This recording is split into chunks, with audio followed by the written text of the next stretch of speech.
The NFL head coaching carousel is officially in the books. All 10 teams have officially hired a head coach, and now it's time to rank them. Starting out at number 10, we're going with Todd Monken. This seems like an easy pick. No one was really excited about it when the Browns did it. I don't think anybody from Cleveland or anybody with like a general education of football. The guy's never been an NFL head coach, has been an OC the last couple years, has bounced around a lot of places from college to NFL. We'll see how it works out, but I don't think this is the best hire in terms of what happened around the league. Number 9, I'm going to go with Jeff Hafley, the Miami Dolphins hire. Look, this guy was a head coach in college at Boston College and was 22 and 26 overall. So he's got head coach experience, but not very successful at it. Granted, it is the ACC. He had some good defenses in Green Bay, but I'm not exactly sure the Dolphins are upgrading at the head coaching position here with this hire. Number 8, I'm going to go with Mike LaFleur to the Arizona Cardinals. Look, his name carries a lot of weight. He's obviously Matt's brother. He's in the Sean McVay tree, but he's never been a head coach before. He's going to be in a tough division. If I'm the Cardinals, I don't really hate this, but considering all the other ones I saw happen, I'm gonna bump this down to 8. Number 7, I'm going with Robert Saleh. Guy's been a head coach for the Jets before, did not obviously go well. A lot of circumstances outside of his control, but he doesn't really have the best roster to go into Tennessee, so I'm not sure how this is going to work out. Hopefully he gets some good offensive help. I know he's already made a hire there, but I'm a little skeptical about Robert Saleh going into one of the other worst franchises in the NFL and trying to be a head coach. Number 6, I'm going to go with Joe Brady and the Bills. Look, he's basically just getting a promotion, right? He's been there the last couple years. The offense has done well. They really just kicked Sean McDermott out the door, so they didn't lose this guy. Hopefully that works out for him. I'm not sure in terms of him being a head coach going and winning a Super Bowl, it's going to make that big of a difference, but we'll see. At number 5, I'm going to go with Mike McCarthy. A lot of Steelers fans were upset about this hire, but look, guy has won a Super Bowl before. Guy was with the Cowboys and went to the playoffs multiple times.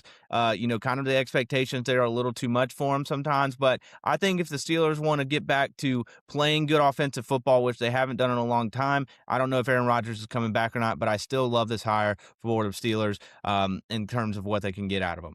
At number 4, I'm going to go with Jesse Minter to the Baltimore Ravens. Look, strong defensive coordinator candidate, probably one of the hottest hires in the cycle. I think in terms of John Harbaugh being a defensive guy and what he was bringing to the Ravens, maybe this new philosophy will work out pretty well. Their defense did get better over the course of the season, but he's still unproven, but he is a big name, so we're going to rank him there at 4. At number 3, we're going to go with Clint Kubiak to the Las Vegas Raiders. Almost said Oakland there. Look, this was one of the, if not the hottest name in the cycle. Plays with the Seahawks. They're going to the Super Bowl. Look, the Raiders have the number 1 pick. They've got some really good capital. They've got Tom Brady as the owner. I think this is a all-in, let's get the offensive-minded coach with the number 1 pick quarterback, with Tom Brady as it, and I think it'll work out very well. Number 2, I'm going to go with Kevin Stefanski to the Atlanta Falcons. Look, proven head coach, 2-time coach of the year.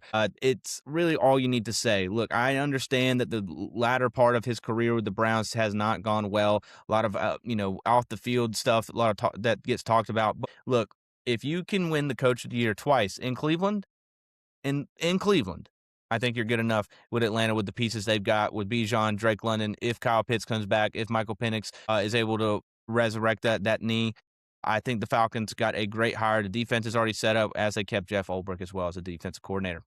And number 1, I'm going to go with John Harbaugh. John Harbaugh is, look, you say the name, you already know who it is, okay? Guys won a Super Bowl. The Ravens have been really good for a long time. Even this year, they were 1 game out from missing the playoffs. I know that's not up to their standards, but for the New York Giants, who have a young roster, Jackson Dart, Malik Neighbors, Cam Scatterbo, think about the defense, Dexter Lawrence, Kayvon Thibodeau. There's a bunch of names I'm missing out on. For them to get this kind of guy who's been a coach for 15-plus years, I think this is a home run hire. He was the first one out. I think everybody would have wanted him, and the New York Giants got him. All right, that's my top 10 for the NFL head coach hirings.